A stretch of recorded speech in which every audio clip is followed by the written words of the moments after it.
안녕하세요. 안녕하세요. 네, 소개 한번 부탁드리겠습니다. 네, 안녕하십니까. 의학박사 서재걸입니다. 주로 난치병 치료 잘 안 되는 분들 많이 보고 있습니다. 간단하게 소개하시지만 워낙 이력이 화려하시기 때문에 여러 가지 부분에 대한 질문 드릴게요. 나이가 들수록 면역력이 떨어지잖아요. 이게 자연스러운 노화로 받아들여야 하는지 아니면 관리를 해야 되는지. 절대적으로 관리를 해야 됩니다. 자연스러운 노화는 없습니다. 그냥 놔버리면은 급격한 노화가 옵니다. 잡아야 천천히 오겠죠. 면역력에 대해서 여러 가지 얘기를 하는데 저는 이렇게 얘기합니다. 그냥 제자리로 돌려놓을 수 있는 힘, 그게 면역력입니다. 그러니까 오늘 쓰고 오늘 제자리 돌려놨으면 면역이 유지되지만 그걸 미루면은 이제 그때는 큰 병이 되는 거죠. 제자리 돌려놓는 정리하는 힘을 기르시면 면역력이 올라갈 수밖에 없습니다. 그럼 면역력이라는 거는 제자리로 돌려놓는다는 개념이에요? 아니면 그보다 더 젊어질 수 있다는 거예요? 제자리를 돌려놓으면 계속해서 똑같은 위치에서 쓰니까 오래 쓸 수 있죠. 정말 그 물건 자체가 망가지지 않는 한은 계속 쓸 수 있는 거가 되겠죠. 결론적으로 네. 그 자리에 있기 때문에 시간이 지날수록 젊어진다라고 볼 수도 있나요? 그렇죠. 남들이 다 늙어버리기 때문에 상대적으로 젊어지는 건 사실 맞죠.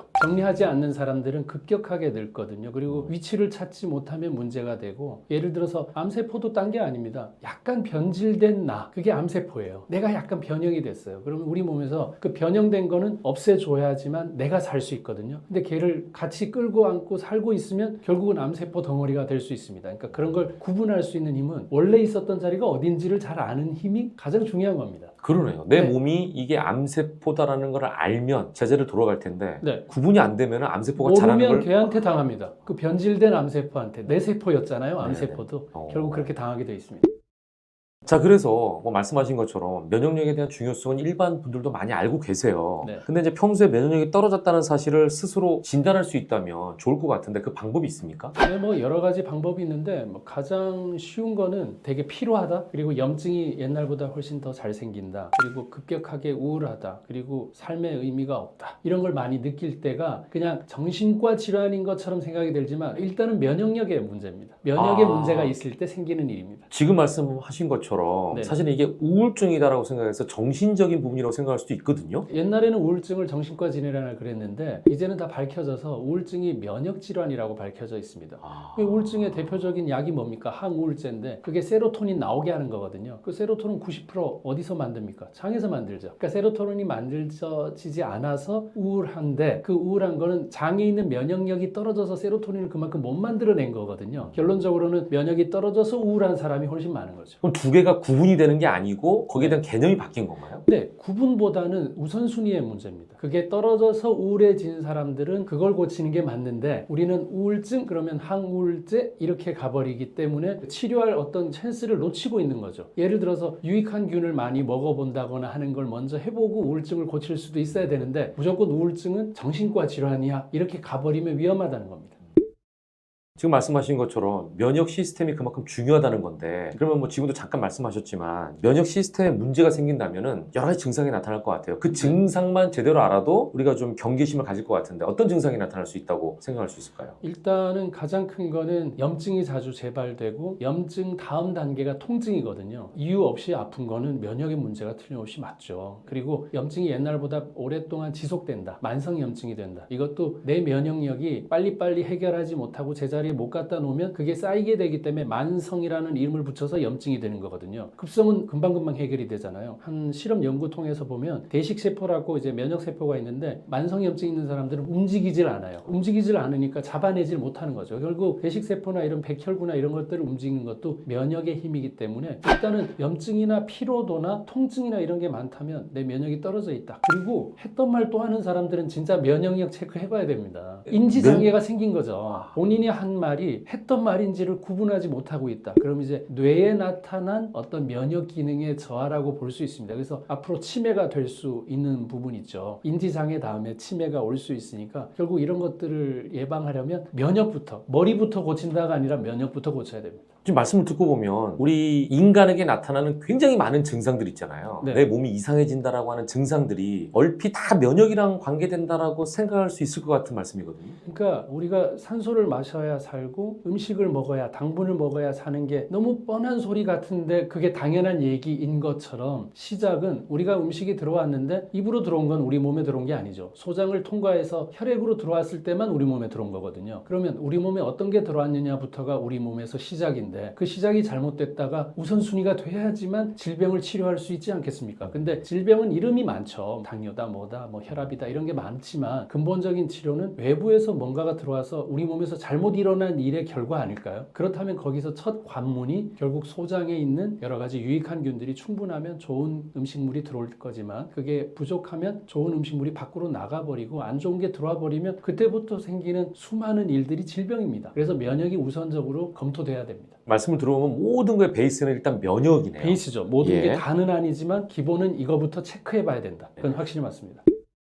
그러면은 중요한 건 평소 면역 관리를 위해서 뭘 주의해야 됩니까? 네, 일단 면역 관리는 좀 전에도 말씀드렸던 것처럼 그 외부에서 들어오는 길이 두 가지입니다. 하나는 공기 들어오는 길이 있죠. 하나는 음식 들어오는 길이 있습니다. 나머지는 없습니다. 그러면 공기는 우리가 일단 좋은 공기를 마셔야 되는데 공기를 바꿀 수는 사실은 없죠. 그럼 이건 좀 고정적이라고 본다면 사는 환경에 환기시키고 이런 거라고 본다면 나머지는 음식이기 때문에 음식을 안 좋은 걸 먹을 수도 있습니다. 세상 사는데 본인이 만든 음식만 먹는 건 아니기 때문에 어쩔 수 없는데 그 음식으로 인해서 생기는 찌꺼기를 제거할 수 있는 애도 꼭 집어넣어줘야 된다. 그러니까 청소기도 꼭 같이 줘야 된다. 음식을. 그걸 빠뜨리면 청소를 안 해버리면 쌓이는 거랑 똑같습니다. 그게 어느 장소에 쌓이느냐는 각자에 따라서 다르죠. 뭐 손에 생기는 사람, 뭐 눈에 생기는 사람, 갑상선에 생기는 사람 다른 것처럼 근본적으로는 청소하는 물질을 줘야 된다. 그게 대표적인 게 채소입니다. 그래서 최근 연구 결과도 하루 3가지 채소 이상을 먹으면 대장에 생기는 선종이 감소하더라. 그러니까 결국 대장에 접촉되는 이물질이 적으면 대장암도 안 생기는 거 아니겠습니까? 그럴 때 필요한 게 최소 3가지는 꼭 필요하다. 채소를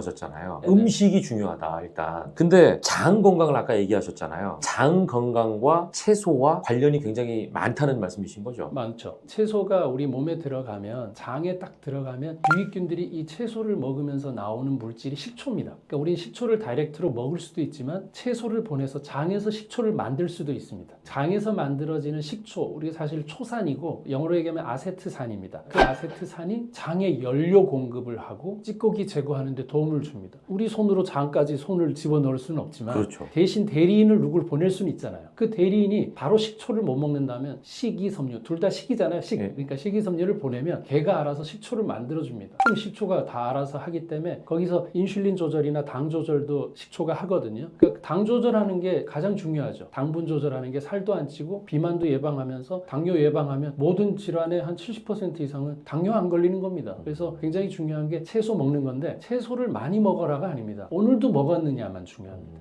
먹고 지나가라. 항상 그거 기억하시면 좋겠습니다. 네, 채소 강조하시면서 장과의 연관성을 얘기하셨잖아요. 네네. 그러면은 계속 장을 얘기하는 게 면역력이 장과 직결되는 거예요? 직결됩니다. 예를 들어 스트레스를 받잖아요. 네. 스트레스를 받으면 어디로 받는다고 생각하십니까? 뇌로 예. 받는다고 생각하는 그렇죠. 거예요. 뇌라고만 생각했죠. 예. 그게 옛날 얘기입니다. 아까 우울증도 뇌라고 얘기했잖아요. 그게 아니라 받을 때는 장에 받습니다. 장에 있는 점막에 분비성 면역 글로불린 A라는 물질이 있는데 얘가 있어야만 면역 작용을 합니다. 근데 그런 애들이 확 사라집니다. 그럼 줄어들면 들어와서는 안 되는 아무나 애들이 막 우리 몸으로 이제 진짜 통과해서 들어와 버리게 되죠. 그럼 스트레스를 받으면 아무나가 통과가 돼서 혈액을 타고 전신으로 가니까 스트레스를 받았더니 여기 뾰루지가 생기고 여기 피부에 문제가 생기고 여기 염증이 생겼다. 당연히 맞는 얘기입니다. 장의 수비수가 망가졌다. 그렇게 볼 수 있거든요. 그래서 장의 방어력과 그 면역력이 절대적으로 우리 혈액을 관장하게 돼 있고 혈액은 전신을 돌기 때문에 어느 장소에든 병을 만들 수가 있기 때문에 미연에 차단하는 방법은 장에서 차단하는 게 가장 옳다. 이렇게 볼 수 있습니다. 그러면은 결론적으로 면역력은 장 건강과 직결된다라고 볼 수 있는 거예요? 직결되죠. 장에서 결정하는 게 70%입니다.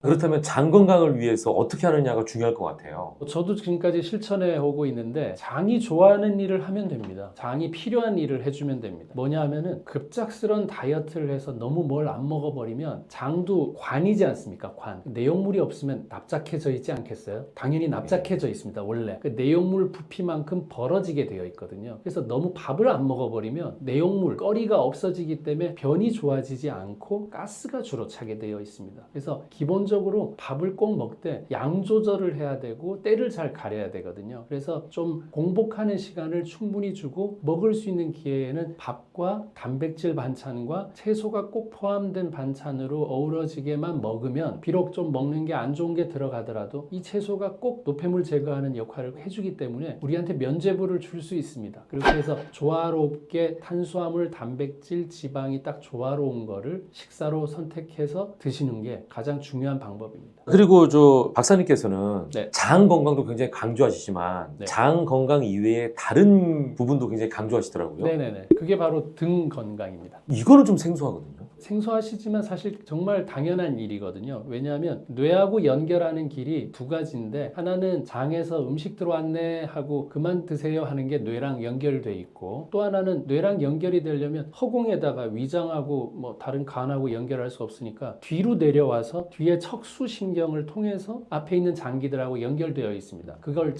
자율신경계라고도 얘기를 하고 교감신경, 부교감신경 얘기를 하는데 우리가 바쁜 일상에 야, 위 좀 움직여 이렇게 명령하지 않잖아요. 네. 알아서 하죠. 그러니까 알아서 하는 걸 자율신경계라고 하지 않습니까? 그렇기 때문에 그 알아서 하는 거를 누가 알아서 하느냐? 등에서 알아서 합니다. 근데 이게 구부려져 있고 라운드 숄더라고 이렇게 돼 있고 네. 어디 눌려 있으면 그 장소에 해당하는 연결된 장기는 기능을 못 하게 되어 있습니다. 그래서 우리가 등을 쓰다듬으면 갑자기 트림이 나온다거나 하는 네. 이유는 위를 지배하는 신경이 견갑골 사이에 있기 때문이고요. 그리고 경추 3, 4, 5번에서는 횡격막 지배하는 신경이 나옵니다. 그래서 딸꾹질을 하거나 호흡이 잘 안 될 때 우리가 폐를 만지려고 하지만 실제 접근이 어렵지 않습니까? 횡격막을 어떻게 또 만집니까? 그렇죠. 네. 그러니까 우리가 신호 전달하는 스위치를 눌러야 된다는 생각을 해야 됩니다. 그 스위치는 다 등에 있고요. 경추 3, 4, 5번을 저는 딱 눌러서 치료를 하게 되면 횡격막이 안정되면서 호흡이 옵니다. 스위치를 버튼이 등에 있다는 걸 여러분이 잊지 않고 등을 자세를 바로 가지는 게 굉장히 중요하다는 걸 꼭 기억하셔야 됩니다. 장과 등은 어찌 보면 가까이 있는 곳이기도 하고 네, 그게 똑같은 이유가 네. 우리가 아무리 훌륭한 인력이 여기 있어도 명령하지 않으면 움직이지 않잖아요. 신호를 누가 받아야 야 이거 뭐 옮겨 해야 옮기죠. 옮길 수 있는 사람은 너무 많은데 아무도 신호를 보내지 않습니다. 그러니까 알 수 없는 병과 치료되지 않는 병의 특징은 신호의 문제일 때가 훨씬 많습니다. 하지만 우리가 검사는 어떤 거냐면 사람들 잘 있는지 TV는 잘 있는지 냉장고는 잘 있는지는 검사로 알 수 있는데 거기 전선이 연결이 끊어졌는지 스위치가 안 눌렸는지를 검사하지 못하기 때문에 질병을 발견하지 못합니다. 결국 거기서 답을 찾아야 되는 게 요즘 사람들은 너무 많습니다. 왜냐? 요즘은 다 잘 먹지 않습니까? 사실 못 먹는 사람은 사실 없지 않습니까? 신호가 꺼져 있는 사람이 훨씬 많고 신호가 잘못되어 있는 사람이 훨씬 많습니다. 그걸 누가 받느냐? 뇌에서 뒤로 받아서 장기들이 앞에 있기 때문에 앞으로 못 받습니다. 뒤에 척추라는 애들로 다 감싸서 보호를 시키면서 거기서 신경줄이 나와서 각자 연결을 하고 있기 때문에 등을 관리하는 게 정말 중요한 면역의 방법입니다. 그러면 이건 진짜 그냥 궁금증인데요. 네. 어르신들이 약수터 가면 나무에 등치기 하잖아요. 그렇죠, 그렇죠. 이건 괜찮은 거예요. 두 가지로 또 설명할 수 있는데 등 쳐서 다치는 거는 정말 나쁩니다. 하지만 아무도 등 쳐주지 않기 때문에 등을 봐줄 사람이 사실 그래서 파트너가 사실 있어야 되는 게 중요합니다. 등이 굽었네요. 등을 쓰다듬어 줄 사람이 있어야 되는데 우리 어린아이들 등은 쓰다듬어도 어른 돼서 누가 등 쓰다듬어 준 적 없죠. 그렇죠. 그러니까 그 등에다가 적어도 가벼운 마사지든 아니면 그 샤워기든 어떤 식으로든 우리가 원하는 자극 정도를 줘야 원래 기능, 스위치, 버튼 기능을 할 수가 있습니다. 등친다는 말이 나쁜 말이 아니네요. 근데 이게 등 치는 게 위험한 게 우리가 스트레스를 등으로 받습니다. 예. 하나는 장으로 받고 이유는 등은 내가 보이지 않기 때문에 뒤에서 칼이든 뭐든 누가 공격을 하는 예. 거에 긴장하기 때문에 등을 딱딱하게 만들어놔서 못 들어가게 하려고 등이 딱딱해지는 겁니다. 그렇기 때문에 스트레스를 받는다 그러면 등이 딱딱하기 때문에 그렇고 등 친다는 그 등 쳐먹는다는 어떤 그 표현도 결국은 내가 보이지 않는 곳을 남들이 노려서 그걸 쟁취한다의 개념으로 봐야 되겠죠. 예. 네.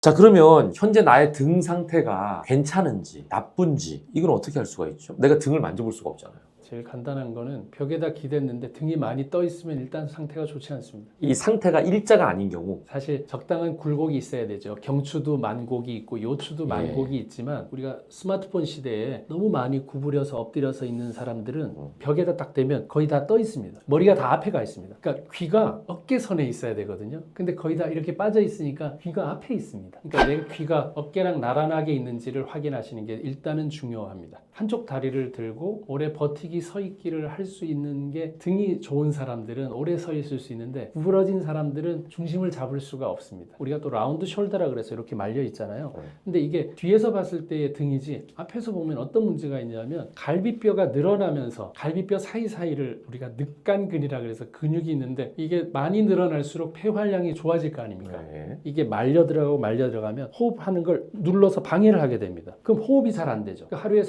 호흡을 우리가 21,600번 하는데 있는데 21,600번의 기회에 조금밖에 예를 들어 다른 사람보다 한 7, 80%밖에 산소를 흡입을 못하고 있다면 그 사람이 왜 만성 피로가 안 되겠습니까? 세포한테 산소를 줘야 되는데. 그러니까 등이 안 좋은 거는 가슴을 펴지 못하는 사람입니다. 흉근이 있거든요. 뒤로 갔을 때 요 흉근, 요거 누르면 엄청 아픈데 이걸 늘려줘야 호흡도 좋아지면서 등도 펴질 수 있습니다. 이렇게 말리지 않도록 해야 됩니다. 그럼 자기 테스트 상으로는 격액이 됐을 때 네. 일자가 되지 않는다라고 하면 좀 문제가 있다. 네, 머리가 앞에만 나와 있을 때 귀가 어깨하고 나란하지 않다. 그게 제일 큽니다. 이렇게 예. 옆으로 봤을 때 이렇게 되어 있으면 귀가 앞에 나와 있잖아요. 예. 예, 귀선하고 어깨선을 잘 보시면 됩니다. 네. 그러면은 등 상태가 안 좋은 경우에 이걸 고쳐야 되잖아요. 네네. 건강하게 할 수 있는 방법이 있을까요? 일단 뇌랑 관련되어 있는 게 딱 세 가지가 있습니다. 얼굴, 피부, 손, 발입니다. 얼굴을 계속 움직이면서 손과 발을 같이 움직이면 뇌에 50% 넘는 정보를 줄 수 있습니다. 실제 저는 뇌종양 환자분들한테도 이걸 많이 권하면서 하고 있습니다. 가장 아픈 사람이 어떤 사람입니까? 무표정한 사람 아닙니까? 우리가 말할 때는 턱을 그나마 움직이는데 나이 들수록 뭘 못 움직이느냐? 여기를 못 움직입니다.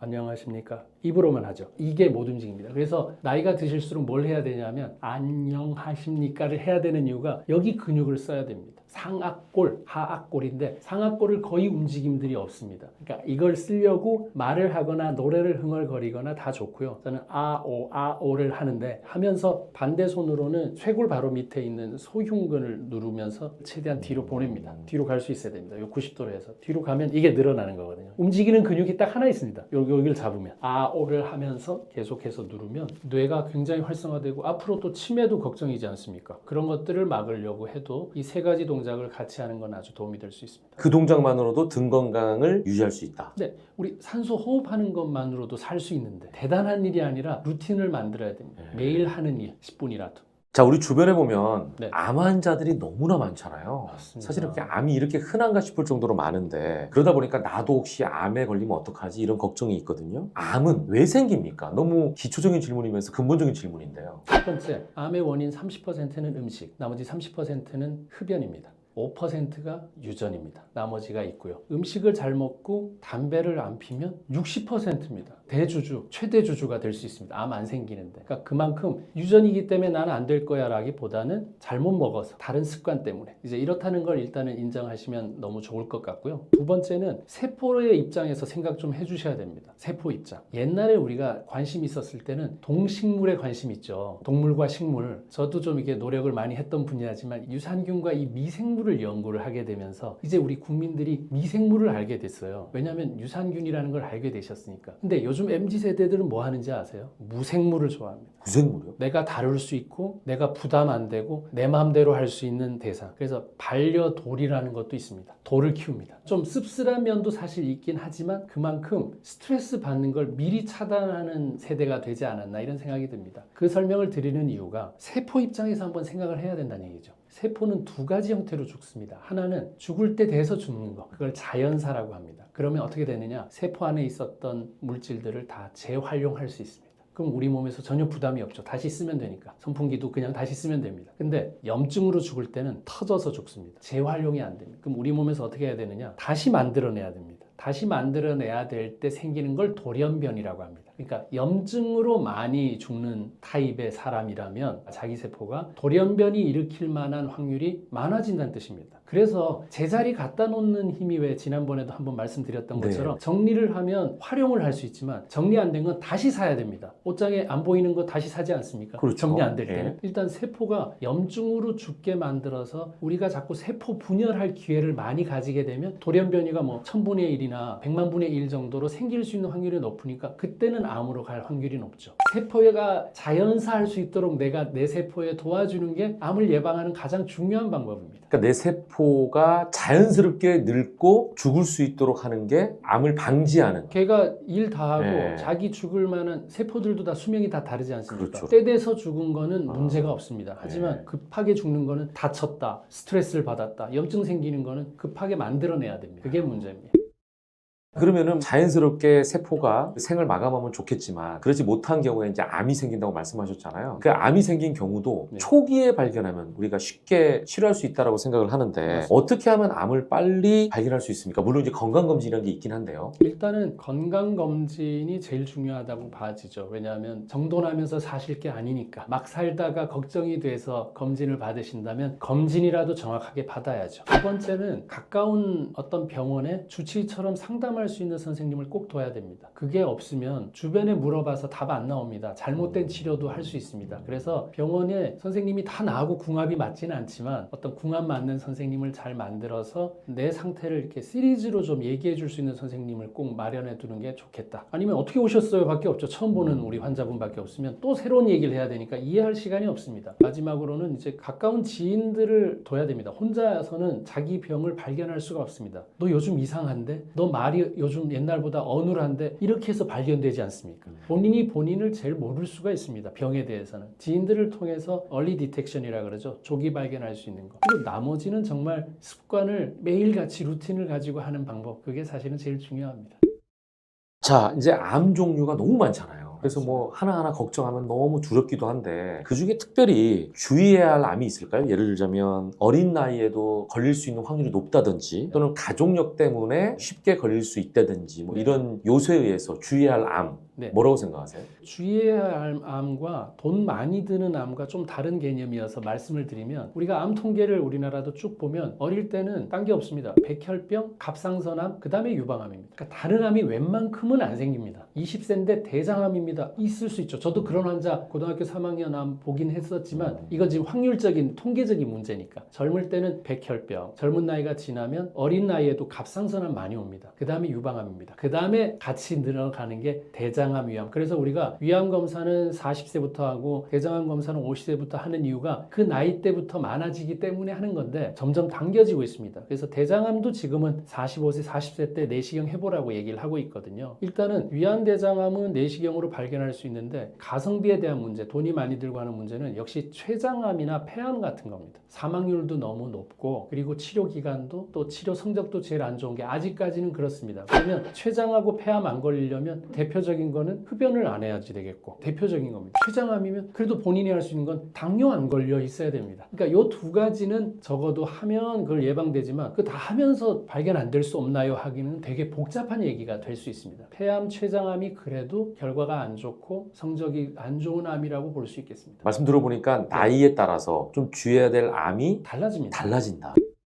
그러면은 네. 계속해서 서재걸 박사님께서는 음식을 강조하시니까 암을 예방하기 위한 음식과 먹으면 안 되는 음식 같은 것도 정해져 있겠죠, 어느 정도. 그거는 이제 음식 이전에 처음 우리가 면역을 담당하는 게 침입니다. 침. 하루에 침이 얼마나 나오는지 아세요? 1리터에서 1.5리터 나옵니다. 우리 물 하루에 얼마나 먹어야 될까요? 한 2리터 이상 먹으라는 얘기는 하는데. 그건 이제 좀 과한 표현이긴 하고, 예, 우리가 재활용도 되기 때문에, 그러니까 침 흘린 만큼은 물은 먹어야 되지 않을까 하는 생각은 들잖아요. 그래서 우리가 1에서 1.5리터 물을 먹으라고도 하거든요. 침 안에 면역 성분들이 엄청나게 많이 있습니다. 침 한번 거쳐서 간 물질들하고 꿀꺽 삼켜서 위로 바로 넘긴 음식이라면 1차 방어선을 무너뜨리고 넘어가 버리게 되거든요. 그러니까 많이 씹어야 된다는 얘기는 침 때문에 의미는 있습니다. 그래서 일단 어떤 음식을 먹는가도 중요하지만 먼저는 그래도 씹어서 넘기는 음식을 꼭 먹어야 되겠다 하는 게 일단은 1번이라고 생각이 들고, 그리고 물은 30초만 돼도 혈관에 바로 나가거든요. 우리 마시자마자 혈액이 되게 끈적해요. 아, 혈액을 끈적한 걸 어떻게 해결할 수 있을까? 물을 마시면 30초 뒤에 희석이 된다니까요. 물이, 혈액이. 예, 그렇기 때문에 물을 한꺼번에 많이가 아니라 홀짝홀짝 마시라고 제가 꼭 얘기하거든요. 계속 50씩 100cc 정도를 자주 마시는 게 혈액이 끈적해지는 걸 예방할 수 있기 때문에 너무 당연한 얘기 같지만 침이 나오도록 해야 되고 물을 그만큼 먹어야 된다를 기본 전제하에 하고서 그 다음에 좋은 음식도 있죠. 채소도 필요하고 이제 그런데 채소의 식중독의 70%가 생채소거든요. 생을 너무 좋아하지는 마세요. 우리가 믿지 못할 세상이 됐어요. 생이라는 얘기가. 그리고 꼭 가열한 채소를 드셔라. 나이 드신 분들일수록 대장균 제일 많다고 상추 그냥 먹은 사람들 대장균 때문에 문제 생긴 경우들도 많이 있었잖아요. 그렇기 때문에 때문에 일단 잎채소 같은 것들은 물에 충분히 세척해야지 되겠고, 아니면 식초물에라도 좀 담궜다가 먹는 게 중요하고, 그럴 바에야 좀 익힌 채소 먹는 것들을 평소에 습관적으로 좀 하시는 게 사실은 좋겠다. 견과류 같은 거에 아주 소량 먹어서 우리한테 꼭 필요한 단백질과 기름, 요걸 꼭 섭취하는 게 좋고, 나머지는 밥과 고기나 달걀 같은 단백질 섭취하는 거, 이런 것들이 중요하다고 볼 수 있겠습니다.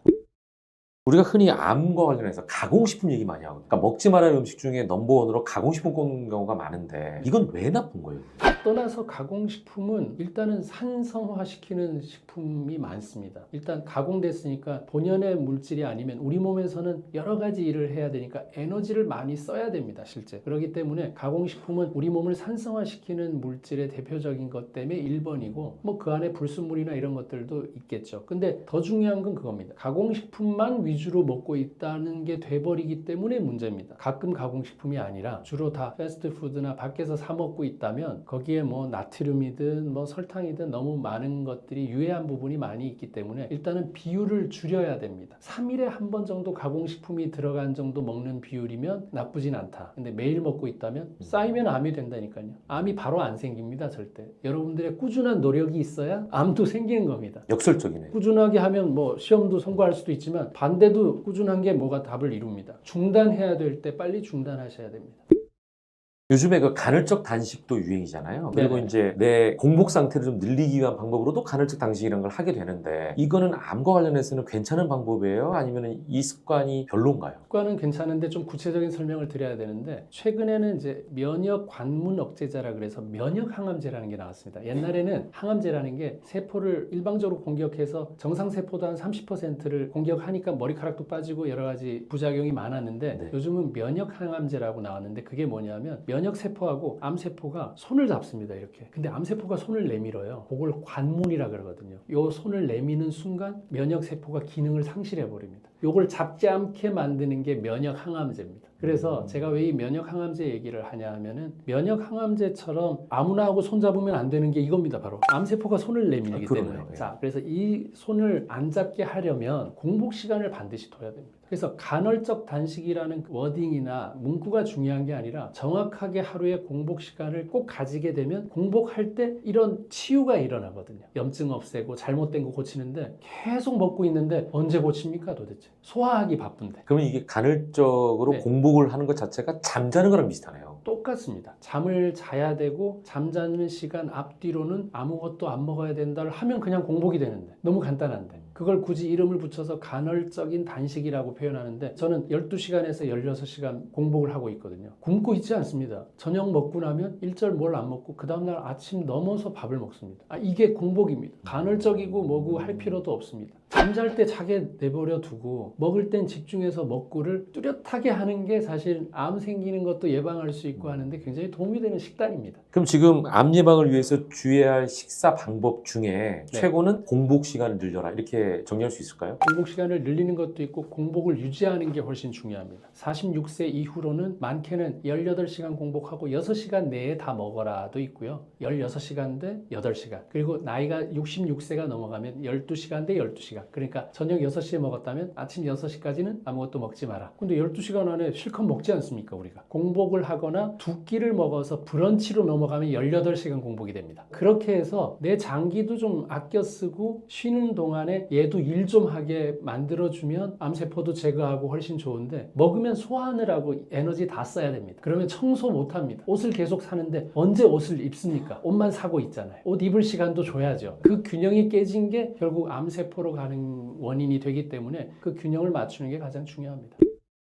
여러 가지 좋은 말씀 해주셨는데 마지막으로 암을 예방하기 위해서는 이런 생활 규칙을 지켜라, 정리를 좀 해주신다면. 암을 예방하기 위해서는 오늘도 할 일을 미루어서는 안 된다. 그리고 정리전돈 잘해야 된다. 정리하는 힘이 암을 이기는 힘이다. 이렇게 말씀드리고 싶습니다.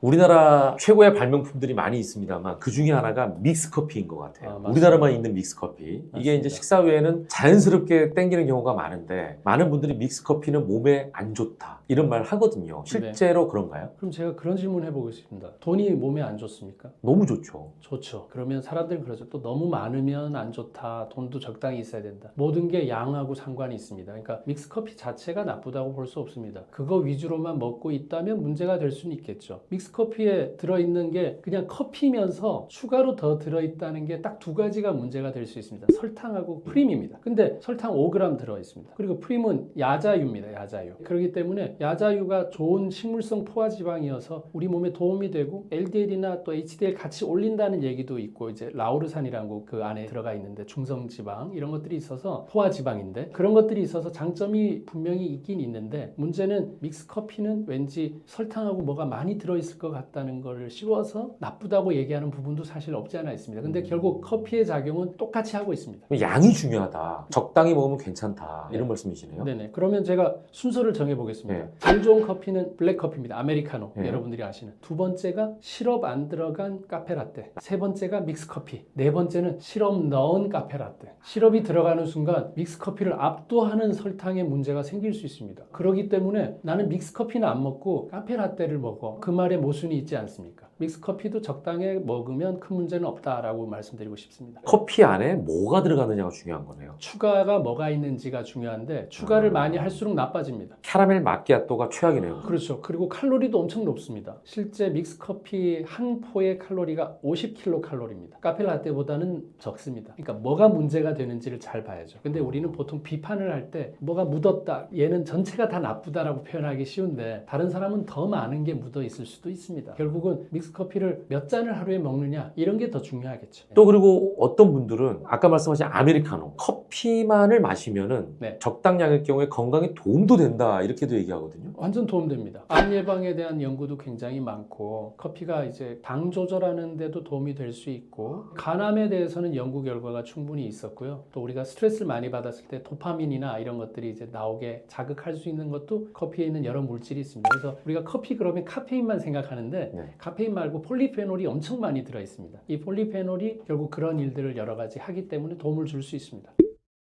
커피를 워낙 기호식품이고 많이 드시기 때문에 여기에 네. 대한 Q&A가 많은 것 같아요. 커피를 못 마시면 당뇨에 걸린다는 소문도 있는데 이건 맞는 말입니까? 커피를 내가 먹어야 되는데 체질이 안 맞다라고 하면 당뇨에 걸릴 위험이 높다라는 소문이 있거든요.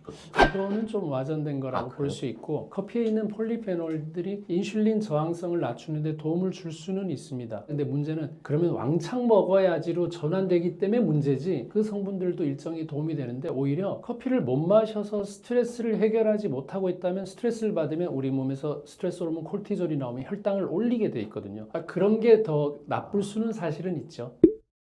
그럼 커피는 아무 때나 마셔도 괜찮을 수 있나요? 아니면은 먹으면 안 되는 시간이 혹 정해져 있습니까? 근데 커피는 믹스커피도 마찬가지인데 식후에 먹는 게 사실은 좋습니다. 아, 식전보다는. 네네네. 소화에도 좀 도움이 될 수 있고, 커피에도 산 성분이 있어서 위장장애 있는 사람들은 그 산을 피해야 되지만 오히려 도움되는 부분들도 있거든요. 그리고 식후에 한 잔 정도 드시는 게 오히려 좋고, 속이 비어있는데 먹었을 때 괜찮은 분들은 물론 있는데 오히려 속 쓰리고 위험한 분들도 사실은 있습니다.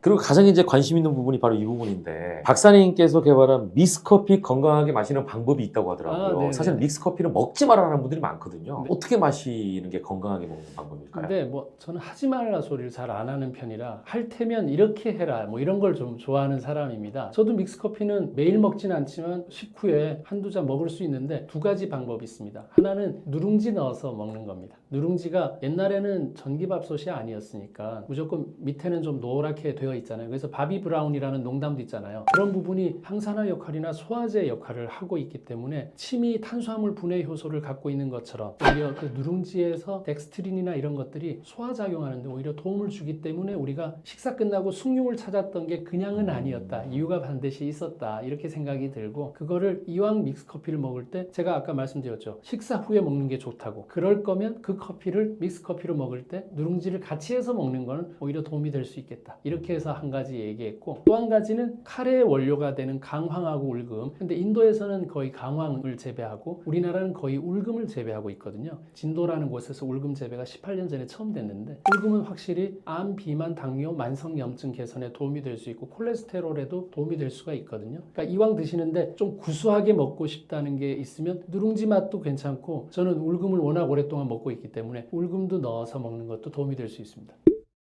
커피도 종류가 되게 많잖아요. 어디 가면 네. 쉰 커피, 그러니까 새콤한 커피, 고소한 물어보죠. 커피, 여러 가지 커피가 있는데 네. 혹시 맛에 따라서도 효능이 다른가요? 완전 다릅니다. 로스팅하는 방법 때문에 맛이 다르거든요. 가열을 한 시간이 짧으면 신맛이 많아서 산미가 좋은 걸 드릴까요 하는 거는 그거고, 푹 고우면 고소하죠. 구수해지죠. 그래서 가열 시간이 길면 고소한 맛이 나거든요. 근데 차이가 있습니다. 내용 성분에 클로르겐산이라는 아주 좋은 물질이 있는데 이거는 열 가하면 점점점 없어지게 되어 있습니다. 당뇨, 인슐린 이런 것들 저항성도 개선시키고 암세포 예방이나 이런 데 좀 도움을 받으려면 그 클로르겐산이 충분히 있어야 되니까 그때는 산미가 있는 커피를 드시는 게 그분한테는 도움이 되고, 다만 그 산미가 있기 때문에 속이 쓰린 분들은 고소한 맛으로 넘어와야 되는데, 고소한 맛에는 또 장점 하나가 치매를 도와주는 예방에 도움이 되는 물질을 고소한 맛에는 들어있기 때문에 고소한 맛은 또 그렇게 해서 즐기면 되고, 소화가 불편할 때는 고소한 맛을 또 드시면 됩니다. 근데 어떤 분들은 또 이게 강렬한 맛을 원해서 탄 거 같은 원두를 좋아하시는 분도 계시거든요. 그건 안 좋겠죠. 그렇죠. 그러니까 얼마나 많이 볶았냐에 따라서 맛이 달라지는데, 너무 탄 걸 많이 써서 구수하게만 느껴지는데 쓴맛이 많이 나는 거는 건강에는 사실 그렇게 좋지 않습니다. 아크릴 아마이드라는 물질이 왜 감자튀김 같은 데도 노랗게 갈변되면서 마이야르 반응이 생기는데, 그런 게 너무 진하게 되면은 결국 우리 탄 음식이 좋지 않다고 얘기한 것처럼 그런 것들은 좀 피해야지 되지 않을까 생각됩니다. 커피를 마시면 화장실을 가고 싶어지는 경우도 있거든요. 그러면 변비가 걸렸을 때라든지 뭐 이런 경우에 혹시 커피가 도움이 된다고도 볼 수 있나요? 우리가 왜 커피 마시는 것도 그렇고 담배 필 때도 그렇고, 담배가 가직과 식물이거든요. 그런 걸 먹었을 때 빨리 변 보고 싶어 하는 사람, 그리고 흡연하는 사람들이 화장실에 앉아서 흡연하면서 변 보는 사람 많잖아요. 그 클로르겐산이라는 물질이 변의를 느끼게 해줄 수 있습니다. 그래서 살이 안 찐다는 사람 있죠. 근데 왜 금연을 했더니 살이 찐다고 하는 사람들이 있는 것처럼 그게 클로르겐산이 있습니다. 그래서 만약에 그 도움을 받고자 한다면 산미가 있는 커피를 드시는 게 조금 더 도움이 될 수 있다고 저는 생각합니다.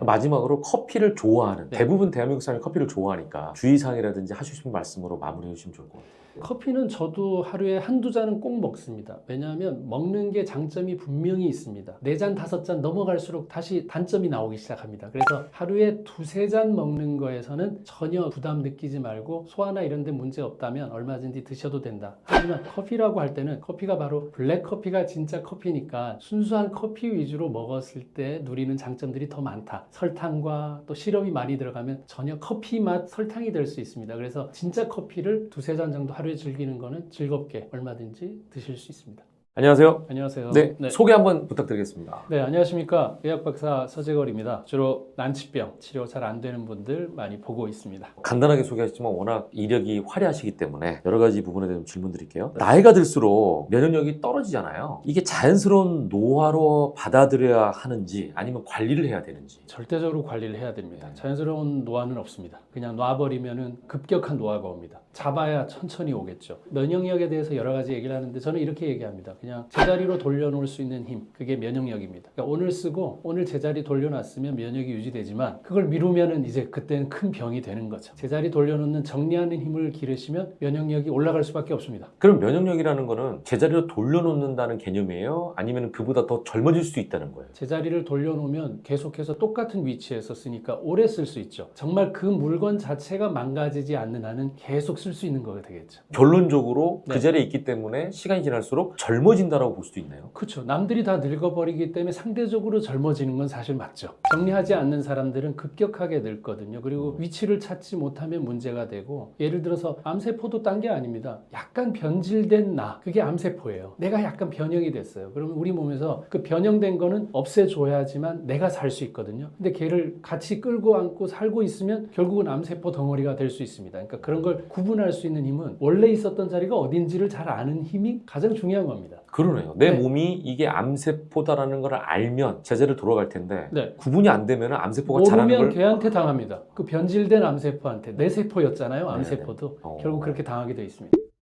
자, 그래서 뭐 말씀하신 것처럼 면역력에 대한 중요성은 일반 분들도 많이 알고 계세요. 네. 근데 이제 평소에 면역력이 떨어졌다는 사실을 스스로 진단할 수 있다면 좋을 것 같은데 그 방법이 있습니까? 네, 뭐 여러 가지 방법이 있는데 뭐 가장 쉬운 거는 되게 피로하다. 그리고 염증이 옛날보다 훨씬 더 잘 생긴다. 그리고 급격하게 우울하다. 그리고 삶의 의미가 없다. 이런 걸 많이 느낄 때가 그냥 정신과 질환인 것처럼 생각이 들지만 일단은 면역력의 문제입니다. 면역의 문제가 있을 때 생기는 일입니다. 지금 말씀하신 것처럼 네네. 사실은 이게 우울증이다라고 생각해서 정신적인 부분이라고 생각할 수도 있거든요. 옛날에는 우울증을 정신과 질환이라 그랬는데 이제는 다 밝혀져서 우울증이 면역 질환이라고 밝혀져 있습니다. 우울증의 대표적인 약이 뭡니까? 항우울제인데 그게 세로토닌 나오게 하는 거거든요. 그 세로토닌 90% 어디서 만듭니까? 장에서 만들죠. 그러니까 세로토닌이 만들어지지 않아서 우울한데 그 우울한 거는 장에 있는 면역력이 떨어져서 세로토닌을 그만큼 못 만들어낸 거거든요. 결론적으로는 면역이 떨어져서 우울한 사람이 훨씬 많은 거죠. 그럼 두 개가 구분이 되는 게 아니고 거기에 대한 개념이 바뀐 건가요? 네, 구분보다는 우선순위의 문제입니다. 그게 떨어져서 우울해진 사람들은 그걸 고치는 게 맞는데 우리는 우울증 그러면 항우울제 이렇게 가버리기 때문에 치료할 어떤 찬스를 놓치고 있는 거죠. 예를 들어서 유익한 균을 많이 먹어본다거나 하는 걸 먼저 해보고 우울증을 고칠 수도 있어야 되는데 무조건 우울증은 정신과 질환이야 이렇게 가버리면 위험하다는 겁니다. 지금 말씀하신 것처럼 면역 시스템이 그만큼 중요하다는 건데 그러면 뭐 지금도 잠깐 말씀하셨지만 면역 시스템에 문제가 생긴다면은 여러 가지 증상이 나타날 것 같아요. 그 증상만 제대로 알아도 우리가 좀 경계심을 가질 것 같은데 어떤 증상이 나타날 수 있다고 생각할 수 있을까요? 일단은 가장 큰 거는 염증이 자주 재발되고 염증 다음 단계가 통증이거든요. 이유 없이 아픈 거는 면역의 문제가 틀림없이 맞죠. 그리고 염증이 옛날보다 오랫동안 지속된다. 만성 염증이 된다. 이것도 내 면역력이 빨리빨리 해결하지 못하고 제자리에 못 갖다 놓으면 그게 쌓이게 되기 때문에 만성이라는 이름을 붙여서 염증이 되는 거거든요. 급성은 금방금방 해결이 되잖아요. 한 실험 연구 통해서 보면 대식세포라고 이제 면역세포가 있는데 만성 염증 있는 사람들은 움직이질 않아요. 움직이질 않으니까 잡아내질 못하는 거죠. 결국 대식세포나 이런 백혈구나 이런 것들을 움직이는 것도 면역의 힘이기 때문에 일단은 염증이나 피로도나 통증이나 이런 게 많다면 내 면역이 떨어져 있다. 그리고 했던 말 또 하는 사람들은 진짜 면역력 체크해봐야 됩니다. 인지장애가 생긴 거죠. 본인이 한 말이 했던 말인지를 구분하지 못하고 있다. 그럼 이제 뇌에 나타난 어떤 면역 기능의 저하라고 볼 수 있습니다. 그래서 앞으로 치매가 될 수 있는 부분이 있죠. 인지장애 다음에 치매가 올 수 있으니까 결국 이런 것들을 예방하려면 면역부터 머리부터 고친다가 아니라 면역부터 고쳐야 됩니다. 지금 말씀을 듣고 보면 우리 인간에게 나타나는 굉장히 많은 증상들 있잖아요. 네. 내 몸이 이상해진다라고 하는 증상들이 얼핏 다 면역이랑 관계된다라고 생각할 수 있을 것 같은 말씀이거든요. 그러니까 우리가 산소를 마셔야 살고 음식을 먹어야 당분을 먹어야 사는 게 너무 뻔한 소리 같은데 그게 당연한 얘기인 것처럼 시작은 우리가 음식이 들어왔는데 입으로 들어온 건 우리 몸에 들어온 게 아니죠. 소장을 통과해서 혈액으로 들어왔을 때만 우리 몸에 들어온 거거든요. 그러면 우리 몸에 어떤 게 들어왔느냐부터가 우리 몸에서 시작인데 그 시작이 잘못됐다가 우선순위가 돼야지만 질병을 치료할 수 있지 않겠습니까? 근데 질병은 이름이 많죠. 당뇨다 뭐다 뭐 혈압이다 이런 게 많지만 근본적인 치료는 외부에서 뭔가가 들어와서 우리 몸에서 잘못 일어난 일의 결과 아닐까요? 그렇다면 거기서 첫 관문이 결국 소장에 있는 여러 가지 유익한 균들이 충분하면 좋은 음식물이 들어올 거지만 그게 부족하면 좋은 음식물이 밖으로 나가버리고 안 좋은 게 들어와 버리면 그때부터 생기는 수많은 일들이 질병입니다. 그래서 면역이 우선적으로 검토돼야 됩니다. 말씀을 들어보면 모든 거의 베이스는 일단 면역이네요. 베이스죠. 모든 예. 게 다는 아니지만 기본은 이거부터 체크해 봐야 된다. 그건 확실히 맞습니다. 그러면은 중요한 건 평소 면역 관리를 위해서 뭘 주의해야 됩니까? 네, 일단 면역 관리는 좀 전에도 말씀드렸던 것처럼 그 외부에서 들어오는 길이 두 가지입니다. 하나는 공기 들어오는 길이 있죠. 하나는 음식 들어오는 길이 있습니다. 나머지는 없습니다. 그러면 공기는 우리가 일단 좋은 공기를 마셔야 되는데 공기를 바꿀 수는 사실은 없죠. 그럼 이건 좀 고정적이라고 본다면 사는 환경에 환기시키고 이런 거라고 본다면 나머지는 음식이기 때문에 음식을 안 좋은 걸 먹을 수도 있습니다. 세상 사는데 본인이 만든 음식만 먹는 건 아니기 때문에 어쩔 수 없는데 그 음식으로 인해서 생기는 찌꺼기를 제거할 수 있는 애도 꼭 집어넣어줘야 된다. 그러니까 청소기도 꼭 같이 줘야 된다. 음식을. 그걸 빠뜨리면 청소를 안 해버리면 쌓이는 거랑 똑같습니다. 그게 어느 장소에 쌓이느냐는 각자에 따라서 다르죠. 뭐 손에 생기는 사람, 뭐 눈에 생기는 사람, 갑상선에 생기는 사람 다른 것처럼 근본적으로는 청소하는 물질을 줘야 된다. 그게 대표적인 게 채소입니다. 그래서 최근 연구 결과도 하루 3가지 채소 이상을 먹으면 대장에 생기는 선종이 감소하더라. 그러니까 결국 대장에 접촉되는 이물질이 적으면 대장암도 안 생기는 거 아니겠습니까? 그럴 때 필요한 게 최소 3가지는 꼭 필요하다. 중요하다. 채소를 강조하셨잖아요. 네네. 음식이 중요하다 일단. 근데 장 건강을 아까 얘기하셨잖아요. 장 건강과 채소와 관련이 굉장히 많다는 말씀이신 거죠? 많죠. 채소가 우리 몸에 들어가면, 장에 딱 들어가면 유익균들이 이 채소를 먹으면서 나오는 물질이 식초입니다. 그러니까 우리는 식초를 다이렉트로 먹을 수도 있지만 채소를 보내서 장에서 식초를 만들 수도 있습니다. 장에서 만들어지는 식초, 우리가 사실 초산이고 영어로 얘기하면 아세트산입니다. 그 아세트산이 장에 연료 공급을 하고 찌꺼기 제거하는 데 도움을 줍니다. 우리 손으로 장까지 손을 집어넣을 수는 없지만 그렇죠. 대신 대리인을 누굴 보낼 수는 있잖아요. 그 대리인이 바로 식초를 못 먹는다면 식이섬유, 둘 다 식이잖아요. 네. 그러니까 식이섬유를 보내면 걔가 알아서 식초를 만들어줍니다. 그럼 식초가 다 알아서 하기 때문에 거기서 인슐린 조절이나 당 조절도 식초가 하거든요. 그러니까 당 조절하는 게 가장 중요하죠. 당분 조절하는 게 살도 안 찌고 비만도 예방하면서 당뇨 예방하면 모든 질환의 한 70% 이상은 당뇨 안 걸리는 겁니다. 그래서 굉장히 중요한 게 채소 먹는 건데 채소를 많이 먹어라가 아닙니다. 오늘도 먹었느냐만 중요합니다. 먹고 지나가라. 항상 그거 기억하시면 좋겠습니다. 네, 채소 강조하시면서 장과의 연관성을 얘기하셨잖아요. 네네. 그러면은 계속 장을 얘기하는 게 면역력이 장과 직결되는 거예요? 직결됩니다. 예를 들어 스트레스를 받잖아요. 네. 스트레스를 받으면 어디로 받는다고 생각하십니까? 뇌로 받는다고 생각해요. 그렇죠. 뇌라고만 생각했죠. 네. 그게 옛날 얘기입니다. 아까 우울증도 뇌라고 얘기했잖아요. 그게 아니라 받을 때는 장에 받습니다. 장에 있는 점막에 분비성 면역 글로불린 A라는 물질이 있는데 얘가 있어야만 면역 작용을 합니다. 근데 그런 애들이 확 사라집니다. 그럼 줄어들면 들어와서는 안 되는 아무나 애들이 막 우리 몸으로 이제 진짜 통과해서 들어와 버리게 되죠. 그럼 스트레스를 받으면 아무나가 통과가 돼서 혈액을 타고 전신으로 가니까 스트레스를 받았더니 여기 뾰루지가 생기고 여기 피부에 문제가 생기고 여기 염증이 생겼다. 당연히 맞는 얘기입니다. 장의 수비수가 망가졌다. 그렇게 볼 수 있거든요. 그래서 장의 방어력과 그 면역력이 절대적으로 우리 혈액을 관장하게 돼 있고 혈액은 전신을 돌기 때문에 어느 장소에든 병을 만들 수가 있기 때문에 면에 차단하는 방법은 장에서 차단하는 게 가장 옳다. 이렇게 볼 수 있습니다. 그러면은 결론적으로 면역력은 장 건강과 직결된다라고 볼 수 있는 거예요? 직결되죠. 장에서 결정하는 게 70%입니다.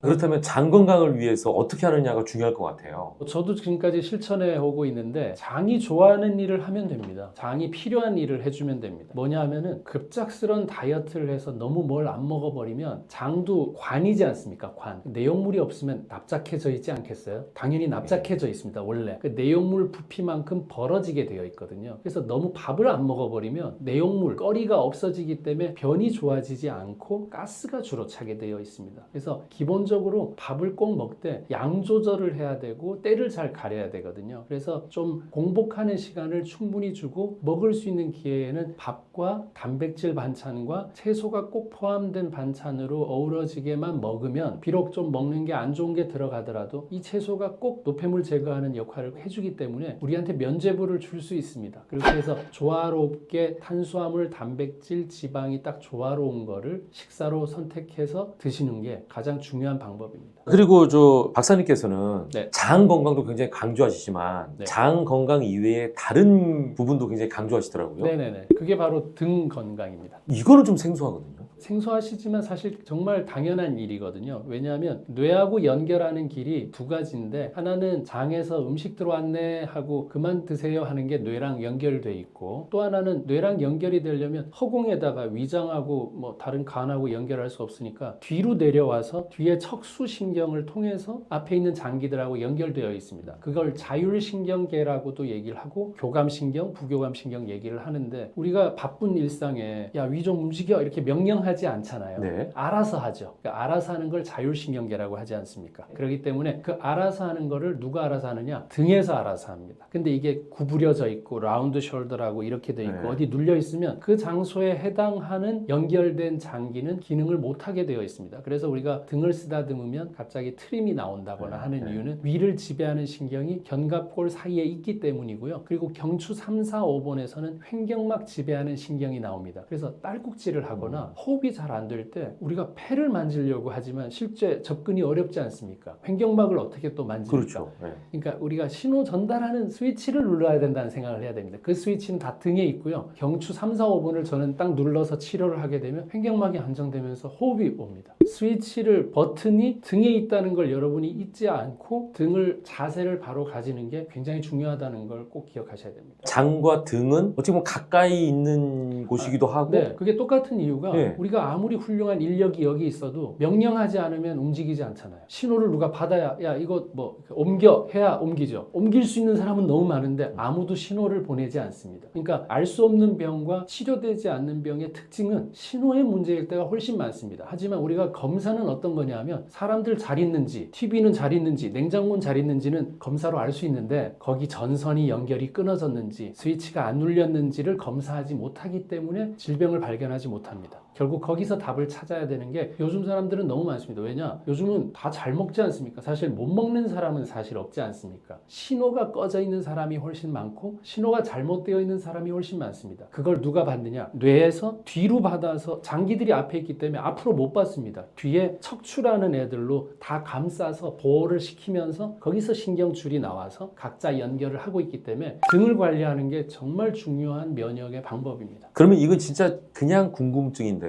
네. 어르신들이 약수터 가면 나무에 등치기 하잖아요. 그렇죠, 그렇죠. 이건 괜찮은 거예요. 두 가지로 또 설명할 수 있는데 등 쳐서 다치는 거는 정말 나쁩니다.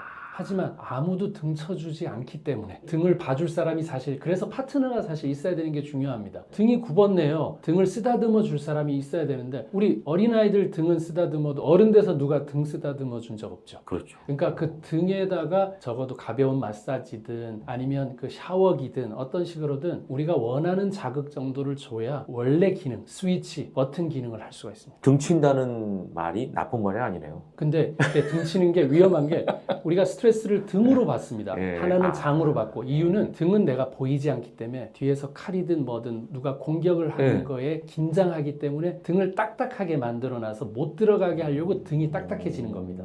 그렇기 때문에 스트레스를 받는다 그러면 등이 딱딱하기 때문에 그렇고 등 친다는 그 등 쳐먹는다는 어떤 그 표현도 결국은 내가 보이지 않는 곳을 남들이 노려서 그걸 쟁취한다의 개념으로 봐야 되겠죠. 예. 네.